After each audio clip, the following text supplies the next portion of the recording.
Maharashtra government వాహనదారులకి good news చెప్పింది. అదేంటి అంటే electrical 4 wheelers and electrical buses కి టోల్ ఛార్జెస్ నుంచి మినహాయింపునిచ్చింది. సో ఈ రూల్ ఆగస్టు 22, 2025 నుంచి అమల్లోకి వచ్చింది. ఈ రూల్ యొక్క ముఖ్య ఉద్దేశం ఏంటి అంటే పర్యావరణాన్ని పరిరక్షించడమే ప్రధాన లక్ష్యంగా పెట్టుకుంది మహారాష్ట్ర ప్రభుత్వం. అండ్ ఎలక్ట్రానిక్ వెహికల్స్ యూజ్ చేయడం వల్ల పెట్రోల్ అండ్ డీజిల్ పై ఆధారపడడం తగ్గుతుంది. ఇక టోల్ మినహాయింపు గురించి వస్తే 2 టైప్స్ ఆఫ్ ఎలక్ట్రికల్ 4 వీలర్స్ కి ఇది ఉపయోగపడుతుంది, ప్రైవేట్ అండ్ పబ్లిక్ వెహికల్స్ కి కూడా. దీని ద్వారా ఎలక్ట్రికల్ వెహికల్స్ కొనుగోలు చేసే కొనుగోలుదారుల యొక్క సంఖ్య కూడా పెరుగుతుందని Maharashtra government ఆశిస్తోంది.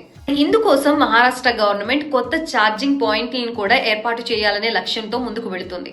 ఇందులోనూ electrical 2 wheelers registration percentage 40% లక్ష్యంగా అండ్ 4 వీలర్స్ SUVs ల పర్సెంటేజ్ 30%, అలాగే ఓలా, క్యాబ్ వీళ్ళవి 50% రిజిస్ట్రేషన్ ఉండాలి కమింగ్ ఇయర్ లో అని చెప్పి టార్గెట్ గా పెట్టుకుంది Maharashtra government. Maharashtra EV policy కింద గవర్నమెంట్ ఏప్రిల్ లోనే దీన్ని అనౌన్స్ చేసింది అండ్ అది అమల్లోకి ఆగస్టు 22, 2025 నుంచి వచ్చింది. సో ఇది చూసిన నెటిజన్స్ అంతా రిమైనింగ్ స్టేట్స్ లో కూడా ఇలాంటి ఫెసిలిటీ ప్రొవైడ్ చేస్తే బాగుంటుంది కదా అండ్ మహారాష్ట్ర గవర్నమెంట్ తీసుకున్న ఈ ఇనిషియేషన్ ని అందరూ అప్రిషియేట్ చేస్తున్నారు. సో దీనిపై మీ అభిప్రాయం ఏంటో కామెంట్ బాక్స్ లో కామెంట్ చేయండి.